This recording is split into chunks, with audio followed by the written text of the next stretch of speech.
நம்பிக்கை நம்பிக்கை நம்பிக்கை நம்பிக்கை இல்லாமல் நாளை இல்லை. ஜெயந்தி வெளியில போயிருக்காங்கம்மா. எப்போ வருவேன்னு சொல்லிட்டு போனால? பக்கத்துல தான் போயிருக்காங்கன்னு நினைக்கிறேன். கொஞ்ச நேரத்துல வந்துருவேன்னு சொன்னாங்க. சரிம்மா, நான் கொஞ்ச நேரம் இங்கிருந்தே பார்த்துட்டு போயிடுறேன். வாங்க, எங்க வீட்டுல போய் உட்காரலாம். பரவாயில்லம்மா, நான் இங்கேயே இருக்கேன். சரிம்மா, நான் வரேன்.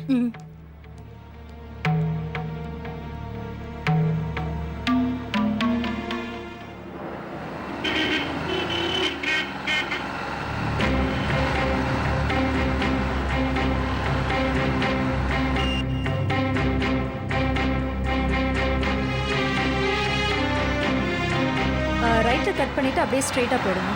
சரி.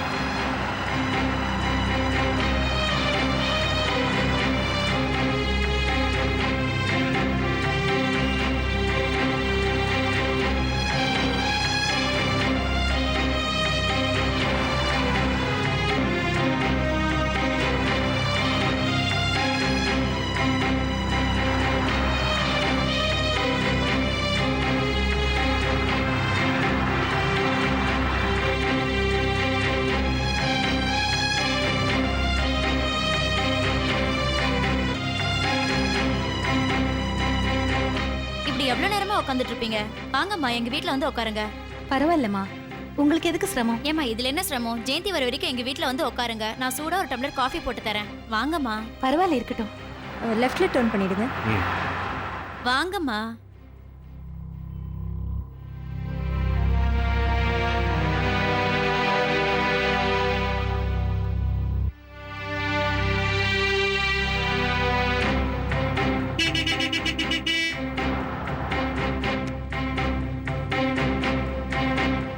அம்மா, ஜெயந்தி வந்துட்டா. நான் உங்க வீட்டுக்கு இன்னொரு நாளைக்கு வரேம்மா. வரேன்.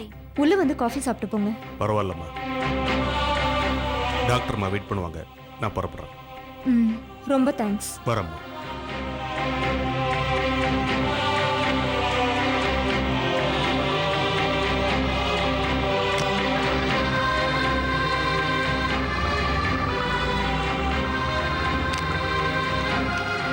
ஜெயந்தி, வாங்கத்த. எப்போ வந்தீங்க? கொஞ்ச நேரத்துக்கு முன்னாடி தாம்மா வந்தேன். பக்கத்து வீட்டுக்கு போயிட்டு கொஞ்ச நேரம் உட்காரலான்னு போயிருந்தேன். இங்க இருக்கிறவங்க எல்லாருமே ஒருத்தருக்கு ஒருத்தர் ஒத்தாசியா இருப்பாங்க. உள்ள வாங்க. வாங்கத்த, உட்காருங்க. நீ உட்காருமா. பக்கத்துல இருக்கிற கோயிலுக்கு வந்திருந்தேன். அப்படியே உன்னை பார்த்துட்டு போலான்னு வந்தேம்மா. இந்த வீட்ல எங்க கூடயே இருக்க வேண்டியவங்க நீங்க.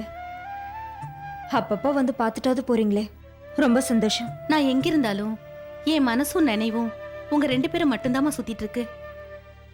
ஏமா, வசந்த ஜெயில இருந்து வெளியே எடுக்கிற முயற்சி எந்த அளவுக்குமா இருக்கு? என்னால முடிஞ்ச அளவுக்கு முயற்சி பண்ணிட்டு இருக்கேன் அத்தை. முடியலன்னா சாட்சிக்காரன் காலில் விழுறத விட சண்டைக்காரன் காலில் விழுந்துடலான்னு பாக்குறேன். என்னம்மா சொல்ற? என் புருஷன் மேல கேஸ் போட்ட கௌதமியே போய் பார்க்கலான்னு இருக்கேன் அத்தை. என் கஷ்டத்தை அவராது புரிஞ்சுக்கிறாரான்னு பார்க்கலாம். என்ன சிந்தாமணி அம்மா சொல்லி கேஸ் போட்டவர் நமக்கு உதவி பண்ணுவாரான்னு தெரியல.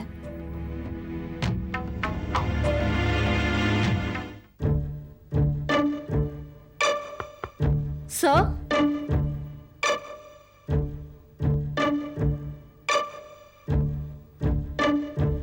ஓகே, வெயிட் பண்ணுங்க. 5 மினிட்ஸ்ல வந்துடுறேன். வணக்கம் சார். வணக்கம். நீங்க யாரு? நான் வசந்தோட மனைவி. அவசரமா ஆஃபீஸ் கிளம்பிட்டு இருக்கேன். என்ன விஷயம் சொல்லுங்க. ஒரு 5 நிமிஷம் உங்ககிட்ட பேசிட்டு போயிடுறேன் சார். இதில் பேசுறதுக்கு என்னமா இருக்கு? ஃபைனான்ஸ் பண்ணுறது என்னோட தொழில். உங்கள் வீட்டுக்காரரு ஃபேக்ட்ரி விற்கிறதுக்காக எங்கிட்ட 10 லட்ச ரூபா அட்வான்ஸ் வாங்கினாரு. இது வரலாம் ஃபேக்ட்ரி எங்கிட்ட எழுதி கொடுக்கல, வாங்கின பணத்தையும் திருப்பி கொடுக்கல. அதனால சட்டப்படி என்ன நடவடிக்கை எடுக்கணுமோ அதை எடுத்திருக்கேன்.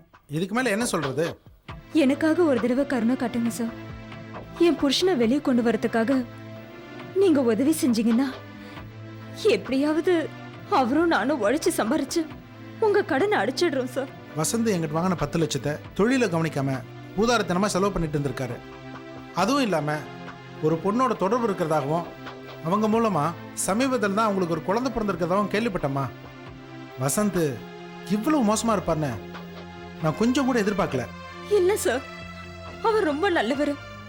சந்தர்ப்ப சூழ்நிலையால அவர் மேல இப்படி எல்லாம் பழி விழுந்திருக்கு. என்னம்மா, வசந்த மூலமா ஒரு பொண்ணுக்கு குழந்தைய பிறந்திருக்கு. அது உண்மை இல்லைன்னா அவர் மேல யாராவது பழி சுமத்த முடியுமா? அது எங்க விதி சார். இதை பாருமா, வசந்த பேர்ல போலீஸ் கம்ப்ளைண்ட் கொடுக்க சொன்னதே சிந்தாமணி அம்மா தான். இவ்வளவு வருஷம் வளர்த்தவங்களுக்கு தான் பிள்ளைய பத்தி தெரியாதா என்ன? அவரு சிந்தாமணி அம்மாவை பத்தி புரிஞ்சுக்கல, அதுதான் உண்மை. என்னம்மா சொல்ற? ஆமா சார், என் புருஷன் வசந்த் உண்மையிலேயே ரொம்ப நல்லவர். இத்தனை வருஷமா அந்த குடும்பத்துக்காக உழைச்சிருக்காரு. கடைசியில அவர் புள்ளையே இல்லைன்னு சொல்லி வெளியே தூக்கி போட்டுட்டாங்க அந்த சிந்தாமணி அம்மா. அது மட்டும் இல்ல, அவர் வெளியே இருந்தா தன்னோட சொத்துக்களுக்கு ஆபத்துன்னு அவரை எப்படியாவது அழிக்கணும்னு முயற்சி பண்ணாங்க. முடியல.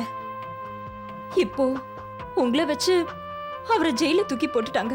என்னம்மா நீ சொல்றத பார்த்தா வசந்துக்கும் சிந்தாமணி அம்மாக்கும் ஜென்ம பகையா இருக்கும் போல இருக்கு. அப்படிதான் சார் சிந்தாமணி அம்மா நினைச்சிட்டு இருக்காங்க. நான் டீச்சர் ட்ரைனிங் முடிச்சிருக்கேன். கல்வியை போதிக்கிறது கடவுளுக்கு செய்யற சேவையா நினைச்சு செஞ்சேன். அதை கூட அந்த அம்மா கெடுத்துட்டாங்க. Teacher training முடிச்சிருக்கீங்களா? அப்படின்னா உங்களுக்கு பொறுமையும் சகிப்புத்தன்மையும் நிறைய இருக்கும். அது இருந்ததுனால தான் இத்தனை நாளா அவங்க கொடுமைகள் எல்லாம் சகிச்சிட்டு இருந்தேன் சார். என் புருஷன் எத்தனையோ பேருக்கு நல்லது செஞ்சு வாழ்ந்தவர். ஆனா இன்னைக்கு ஜெயில இருந்து அவர் கஷ்டப்படுறாரு. நீங்க தான் எப்படியாவது மனசு வச்சு எனக்கு உதவி பண்ணணும் சார். பண்றேன். எனக்கு ஏதாவது ஒரு ஆதாயம் இருந்தாதான் நான் எந்த ஹெல்ப்பும் பண்ணுவேன். பயப்படாத, நானும் யோசிச்சு ஒரு நல்ல முடிவுக்கு வரேன். உங்ககிட்ட இருந்து நான் ஒரு நல்ல பதிலை எதிர்பார்க்கிறேன். நீ என்கிட்ட எதிர்பார்க்குற மாதிரி நானும் உங்ககிட்ட எதிர்பார்க்குறேன்.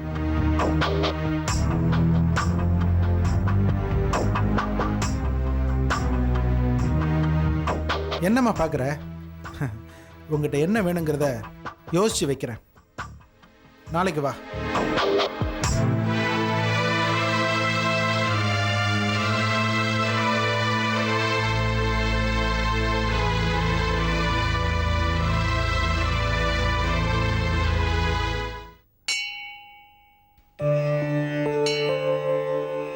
அம்மா, நீங்க உள்ள போய் சாமி கும்பிடுங்க. நான் மண்டபத்தில் இருக்கேன். ஏன் நீங்களும் வாங்களே? கடவுளை பார்க்குற தகுதியோ அருகதையோ எனக்கு இல்லம்மா. நீங்க போயிட்டு வாங்க. ஏன் பெரிய வார்த்தையெல்லாம் சொல்றீங்க? அப்படி என்ன உங்க வாழ்க்கையில் நடந்தது? என் வாழ்க்கையே சோகமானது. அதை சொல்லி உங்க மனசையும் வருத்தப்படணும். நீங்க போயிட்டு வாங்க. உங்களை என் கூட பிறந்த சகோதரன் நான் சொன்னது என் மனசார சொன்ன வார்த்தை. அப்படி இருக்கும்போது உங்களுக்கு என்ன நடந்ததுன்னு நான் தெரிஞ்சுக்க கூடாதா? வேண்டாம்மா. மன நிம்மதிக்காக கோயிலுக்கு வந்த இடத்துல என் கதையை சொல்லி உங்க மனசை சங்கடப்படுத்த விரும்பல. நானும் பல கஷ்டங்களை சந்திச்சுதான் வந்திருக்கேன். நல்லவங்களுக்கு சோதனை தர்றது கடவுளோட வாடிக்கை தானே. இல்லம்மா, கடவுள் எனக்கு எந்த சோதனையுமே தரல. எனக்கு ஒரு அற்புதமான உயர்ந்த வாழ்க்கையை கொடுத்தான். ஊர்லயே மிகப்பெரிய செல்வாக்கான குடும்பம் என்னது. அழகான மனைவி, அன்பான குழந்தை, பேர், புகழ், பணம் எல்லாத்தையுமே எனக்கு கொடுத்தான். ஆனா அந்த நல்ல வாழ்க்கையை நாசமாக்கிக்கிட்டதே நான் தாம்மா. என் கதையை நீங்க கேளுங்க.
இன்னைக்காச்சும் பரவாயில்லக்கா, நீங்களாம் என் கூட வரீங்க. நேத்து நான் மட்டும் தனியா வந்துட்டு இருந்தேன்.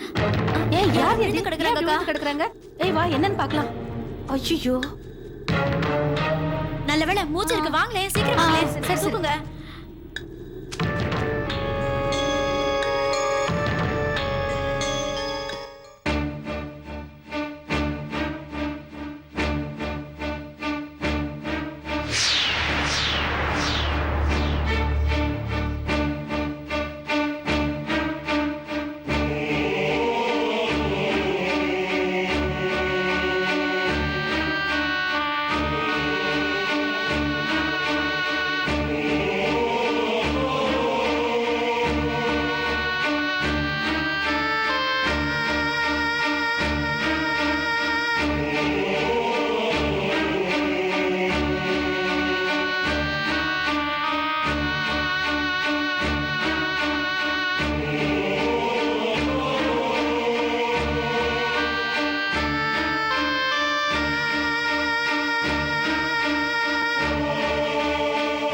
முதலாளி வணக்கம் முதலாளி.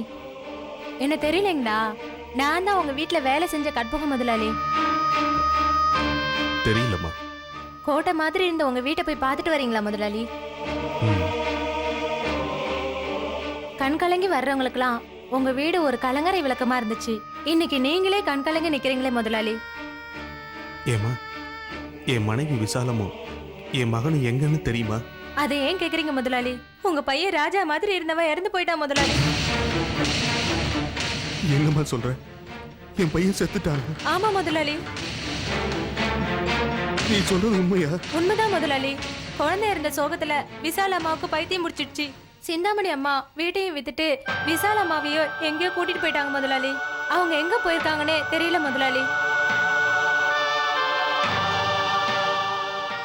அந்த செய்தியை கேட்டு இடிஞ்சு போன என் மனசு இதுவரைக்கும் எழுந்திருக்கவே இல்லம்மா. இடிஞ்சு போன என் வீட்டுல கூட புதுசா ஒரு கட்டடம் எழும்பியிருக்கு. ஆனா இடிஞ்சு போன என் மனசு இதுவரைக்கும் எந்திரிக்கவே இல்லம்மா. உங்க மனைவி விசாலம் இப்ப எங்க இருக்காங்கன்னு ஏதாவது தகவல் தெரிஞ்சுதா? அவ உயிரோட இருக்காளா இல்லையான்னு எனக்கு தெரியாது. என் விசாலம் என்னை ஸ்ரீராமன் மாதிரி நினைச்சா. ஆனா நான் தான் அவளுக்கு துரோகம் பண்ணிட்டேன். அதை நினைச்சுதான் இப்ப அனுபவிக்கிறேன். எவன் ஒருத்த கட்டின பொண்டாட்டிக்கு துரோகம் பண்றானோ அவன் மனசுல சந்தோஷமோ நிம்மதியோ எதுவுமே இருக்காதுமா. அவ என்ன கடவுள் மாதிரி நினைச்சா. நான் தான் ஒரு சராசரி மனுஷ மாதிரி கூட நடந்துக்கல. சில சமயம் நல்லவங்க கூட இப்படி திசை மாறி போறதுண்டு. ராவணன் கூட நல்லவன் தான். அவன் ஒரு சிவபக்தன். ஆனா அடுத்தவன் பொண்டாட்டி மேல ஆசைப்பட்டு அவன் வாழ்க்கையே போயிடுச்சு. இதெல்லாம் விதிக்கப்பட்ட விதி, யாராலையும் மாத்த முடியாது. இல்லம்மா, ஒருத்தனுக்கு ஒரு நல்ல வாழ்க்கை கிடைச்சா அதை காப்பாத்திக்க தெரியணும். இல்லைன்னா எல்லாத்தையுமே இழந்துட்டு நிக்க வேண்டியதுதான். என்ன மாதிரி.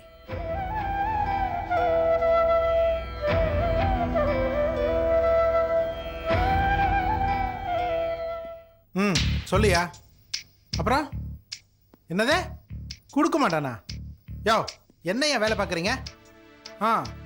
இதை பாரு, கொடுக்கலனா போலீஸில் கம்ப்ளைண்ட் கொடு. அதுவும் இல்லைண்ணா அவன் செக்கு நம்மகிட்ட இருக்குது இல்லையா? அப்புறம் ஏன் பயப்படுற? ஓகே ஓகே, எல்லாம் நான் பார்த்துக்கிறேன், பயப்படாத. சரியா? வணக்கம் சார். வா ஜெயந்தி, உட்கார். பரவாயில்ல சார். ஜெயந்தி, உன் விஷயத்தை நல்லா யோசிச்சு நான் ஒரு முடிவுக்கு வந்திருக்கேன். ரொம்ப நன்றி சார். நீங்க அவர் மேல கொடுத்த கேஸை வாபஸ் வாங்கிட்டீங்கன்னா அவரை ரிலீஸ் பண்ணிடுவாங்க.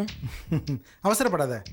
நீ நினைக்கிற மாதிரி வசந்த அவ்வளோ சீக்கிரம் ரிலீஸ் பண்ணிட்டா அப்புறம் நான் நினைக்கிறத நிறைவேற்றிக்க முடியாத. நீங்க சொல்றது எனக்கு புரியல. உன் புருஷன் மேல நான் கொடுத்த கம்ப்ளைண்ட்டை வாபஸ் வாங்கிக்கிறேன். ஆனா இப்ப இல்ல, நீ என்கிட்ட எப்படி நடந்துக்கிறியோ அதை பொறுத்து தான் நானும் முடிவுக்கு வருவேன். என்ன நினைக்கிறீங்களோ அதை நீங்க என்கிட்ட நேரடியாவே கேட்கலாம். இப்படி சூசகமா பேசுறது எனக்கு புரியாது. Very good. இதை தான் நானும் எதிர்பார்த்தேன். படிச்ச பொண்ணாச்சே, பட்டுன்னு புரிஞ்சுக்கிட்டேன். நான் இப்ப என்ன செய்யணும்னு சொல்லுங்க. என் புருஷன் ஜெயில இருந்து வெளியே வரணும். அதுதான் எனக்கு முக்கியம். அது நடக்கணும்னா நீ எனக்கு கொஞ்சம் ஒத்துழைக்கணும். பயப்படாத, உன்னால முடியக்கூடியதான். நான் எதிர்பார்க்குற அத்தனையும் உனக்குள்ள இருக்கு.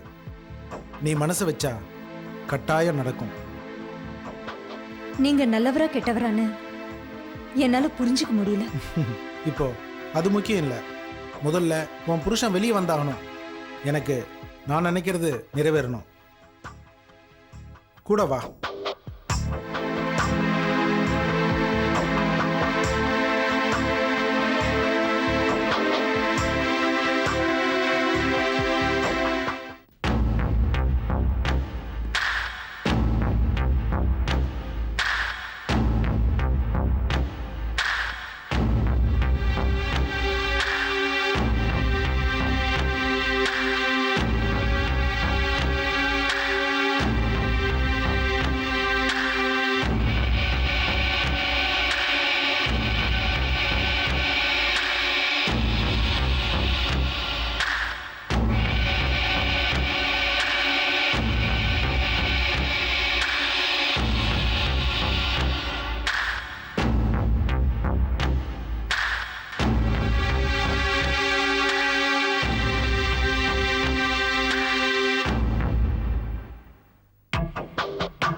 நீங்க சொன்ன மாதிரியே நான் ஒரு முடிவுக்கு வந்திருக்கேன். என் புருஷனை ஜெயில இருந்து வெளியே கொண்டு வரதுக்காக நான் எந்த தியாகமும் செய்ய தயாரா இருக்கேன்.